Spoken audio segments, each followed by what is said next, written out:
Greetings to you. I'm Keith Massey. I worked as an Arabic linguist at the National Security Agency from 2002 until 2006, at which point I became a Latin teacher at a public high school. Now, the NSA is big in the news these days with the Edward Snowden leaks, and so I figured I would take this opportunity to share some reflections about the place I used to work. Let's meet the cast. There were two directors of the NSA during my time there, and I kind of met them both. The director of the NSA, when I arrived in 2002, was General Michael Hayden. He's the one I kind of met. Here's the story. I had gone one day to the NSA barbershop. That's right, there's a barbershop inside the NSA. I sit down, I'm getting my hair cut, and my glasses are off, and the fact is I'm completely blind without these things. When the haircut was over, I put my glasses back on, and she's showing me the haircut. I turn to my left, and there, seated right next to me, is General Michael Hayden. I said, good morning, General. He kindly said good morning back. 4 weeks later, I go back to the NSA barbershop. I'm getting my haircut. When it's over, I put my glasses back on, and I kid you not, once again, seated right next to me to my left, was General Michael Hayden. Now, what I should have said is, General, we've got to stop meeting like this. What I actually said was, good morning, General. In 2004, while General Hayden was still the director of the NSA, I spent 3 months in Iraq. Here's the badge I was issued upon arrival. I'm still upset to this day that someone screwed something up, and upon my arrival, they had me listed as a private contractor, and that's why this badge is green. I was not a private contractor, I was a federal employee, and this badge should have been blue. Here I am shortly after my arrival. Now, fact is, I was heavier at that time than I was happy with, and my life on the base gave me the opportunity to control portion sizes and work out very regularly, and as a result, 3 months later, here I am, whoa, 30 pounds lighter. Now, the fact is, upon coming back to the United States, I put almost all of that weight right back on. I would later get things back under control with a combination of CrossFit and the paleo diet. In 2005, General Keith Alexander became the director of the National Security Agency. He's the one I actually did meet.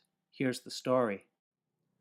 While working one weekend, I made the decision that a piece of intelligence needed to be reported. Now, I was a linguist. We have other people on the team called reporters who know how to write reports and issue them to policymakers through the classified channels. I told the reporter that this report should be issued. On Monday morning, we learned that there was enough negative reaction to that report by other members of the intelligence community that General Alexander himself had summoned me, the linguist, and the reporter to brief him and explain our rationale for issuing that report. As you can imagine, I thought I was in some trouble. We did our best to explain our rationale, and General Alexander told us that the NSA would stand behind the decision of its analysts in this matter. I very much appreciate the support he gave us that day. An unclassified version of the incident in question is described in my semi-autobiographical novel Amor Vincit Omnia, an Andrew Valquist adventure. You'll please forgive the shameless plug. I mean, we're all just trying to make a living. Now, later that day, when I was back at my work cubicle, a staff member from General Alexander's office came by, told me that the general thanked me for briefing him that morning and wanted me presented with this commemorative coin, presented by the director. This is one of the nice mementos I have from my time at the NSA. Here's another one. Here's my commemorative coin for the Operation Iraqi Freedom work that the National Security Agency did. Now, Even though I actually did work in an office that processed intelligence related to Iraq during the ground phase of that war, I'm pretty sure every employee of the NSA got one of those.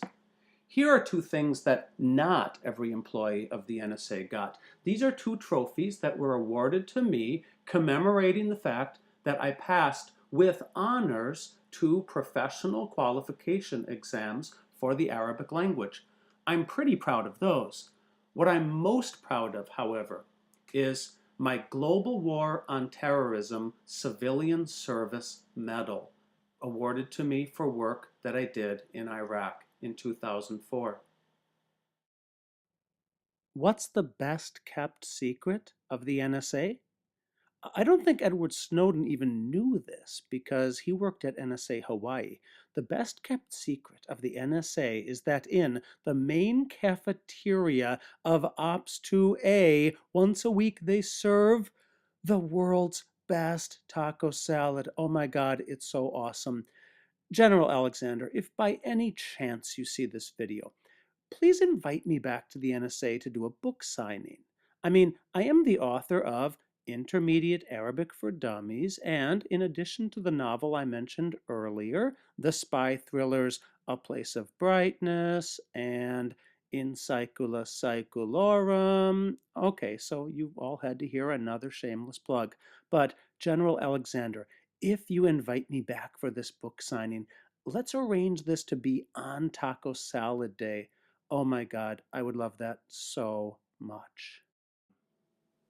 My final word on the NSA.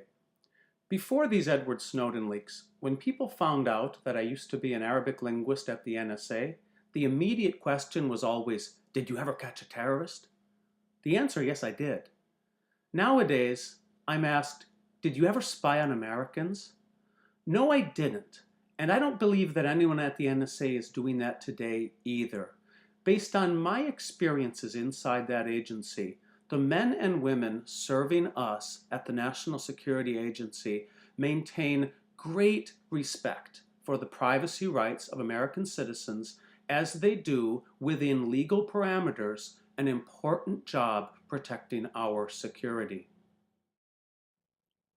There is a memorial at the National Security Agency dedicated to the people who gave their lives while working at the NSA. I pray for the repose of their souls, and I pray for the men and women who work at the NSA and who defend in every way our rights and freedom.